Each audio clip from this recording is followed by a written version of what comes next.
Assalamualaikum warahmatullahi wabarakatuh. Perkenalkan, nama saya Yulia Variani dengan NIM 08011382025088. Tugas review jurnal dengan mata kuliah Biostatistika dengan judul jurnal analisis regresi logistik terhadap faktor yang mempengaruhi kejadian malaria pada balita di Kecamatan Lamboya, Kabupaten Sumatera Barat. Penulis Mariam P. Moni, 2 Kristina BR Ginting, 3 Arianto. Untuk tahun terbitnya 2016. Tujuan pembuatan jurnal adalah untuk menjelaskan adanya hubungan antara tipe dinding rumah, tempat perindukan nyamuk, keberadaan ternak, penggunaan kelambu, pendidikan ibu, penghasilan orang tua, riwayat malaria, dan kontak pelayanan kesehatan terhadap kejadian malaria pada balita. Menentukan faktor yang lebih dominan berdasarkan nilai rasio odds penyebab kejadian malaria pada balita yang berguna untuk informasi bagi Dinkes dan Pemkab Sumatera Barat dalam penanggulangan menekan jumlah angka kesakitan penderita malaria pada balita. Salah satu model yang dapat digunakan untuk mengetahui hubungan kejadian malaria dan faktor yang mempengaruhi adalah model statistika, yaitu model regresi logistik. Untuk variabel penelitiannya ada 9. Yang pertama, tipe dinding rumah dengan variabel X1, tempat perindukan nyamuk variabel X2, keberadaan ternak variabel X3, penggunaan kelambu variabel X4, pendidikan ibu variabel X5, penghasilan orang tua variabel X6, riwayat malaria variabel X7, kontak ke pelayanan kesehatan variabel X8, dan kejadian malaria pada balita itu variabel Y. Untuk langkah-langkah penelitian dalam analisis logistik ada 1. Model peluang regresi logistik dari variabel bebasnya, yaitu Pi sama dengan eksponensial beta 0 ditambah beta 1 X1 ditambah beta 2 X2 ditambah sampai beta 19 X19 bagi 1 ditambah eksponensial beta 0 ditambah beta 1 X1 ditambah beta 2 X2 ditambah sampai beta 19 X19. Untuk model transformasi logiknya adalah G X sama dengan beta 0 ditambah beta 1 X1 ditambah beta 2 X2 ditambah sampai beta 19 X19. Dari model tersebut dilakukan pengujian parameter secara simultan dan parsial untuk mengetahui variabel bebas apa saja yang masuk dalam model. Untuk uji simultan dan diuji statistik uji WAL atau uji parsial. Cara yang ketiga, setelah dilakukan pengujian parameter secara simultan dan parsial akan diperoleh model yang cocok. Dari model dilakukan interpretasi koefisien regresi logistik yang pendugaan parameter dari tiap variabel bebas yang signifikan. Yang keempat, menentukan besar kecenderungan variabel-variabel yang mempengaruhi penyakit malaria pada balita.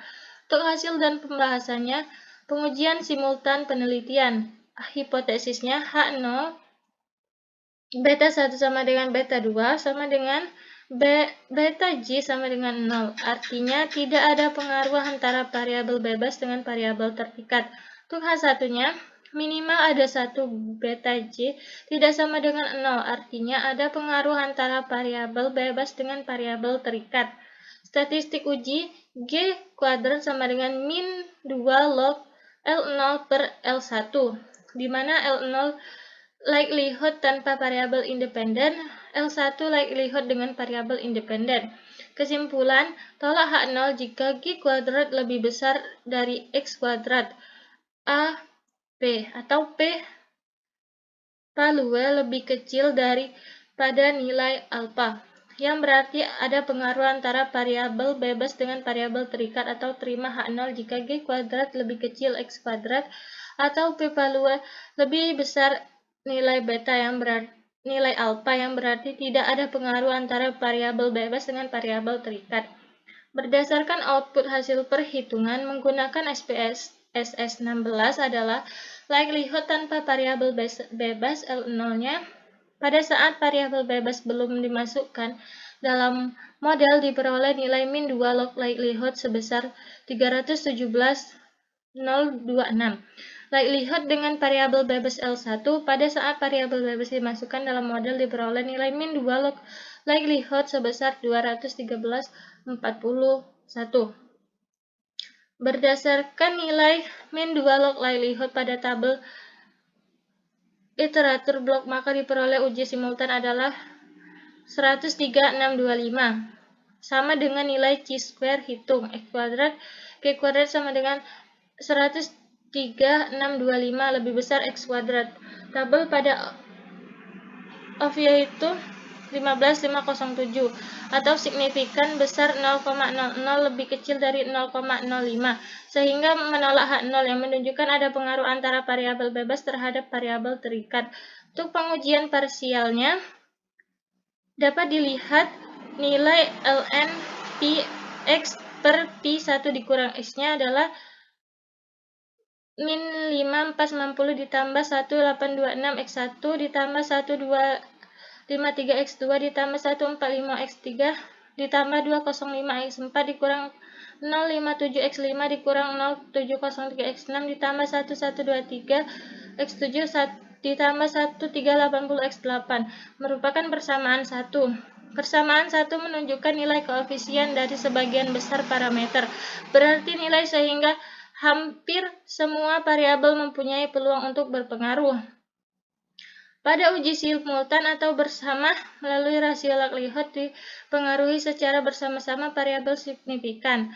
Walaupun uji secara bersama-sama memberikan hasil yang signifikan, ternyata uji koefisien secara parsial atau individu yang dilakukan menunjukkan adanya beberapa koefisien yang tidak signifikan. Berikut adalah hasil uji parsial setiap variabel bebas dari model persamaan 1 menggunakan statistik uji. Dari pengujian secara parsial diperoleh bahwa variabel X1 tipe dinding, X2 tempat perindukan nyamuk, X3 keberadaan ternak, X4 penggunaan kelambu, X7 riwayat malaria, X8 kontak ke pelayanan kesehatan merupakan faktor-faktor yang mempengaruhi kejadian malaria pada balita. Yang ketiga, interpretasi model dan parameter. Intercept-nya dapat dilihat dari persamaan 1, nilai ln-nya min 5490.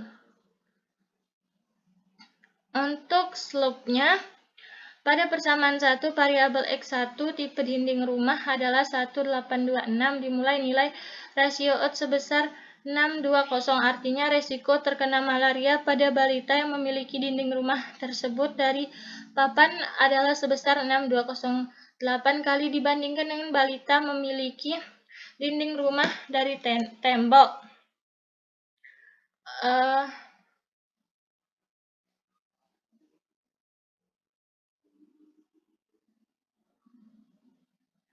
Berdasarkan nilai odds rasio, faktor yang paling dominan mempengaruhi kejadian malaria pada balita adalah tipe dinding rumah dan penggunaan kelambu, karena faktor ini mempunyai nilai odds rasio yang paling besar. Yang keempat, meramaikan probabilitas balita yang mengalami malaria berdasarkan nilai variabel independen yang mempengaruhi. Besar peluang balita mengalami kejadian malaria adalah dapat dilihat dengan hasilnya 0,973. Jadi peluang balita terkena penyakit malaria adalah 0,973 atau 97,3%. Dari persamaan di atas juga dapat dihitung besarnya peluang balita yang tidak terkena malaria. Misalnya tipe dinding rumah dari tembok, jarak tempat perindukan nyamuk lebih kecil 50 meter, jarak keberadaan ternak lebih besar sama dengan 50 meter, penggunaan kelambu rutin, tidak ada riwayat malaria, dan rutin kontak ke pelayanan kesehatan masyarakat, maka peluang balita tersebut mengalami malaria adalah 0,0041. Dari hasil di atas terlihat bahwa peluang balita terserang penyakit dengan karakteristik di atas adalah sebesar 0,0041 atau 0,41%. Demikianlah yang dapat saya sampaikan. Mohon maaf jika ada kesalahan. Saya tutup Wabillahi taufiq wal hidayah. Wassalamualaikum warahmatullahi wabarakatuh.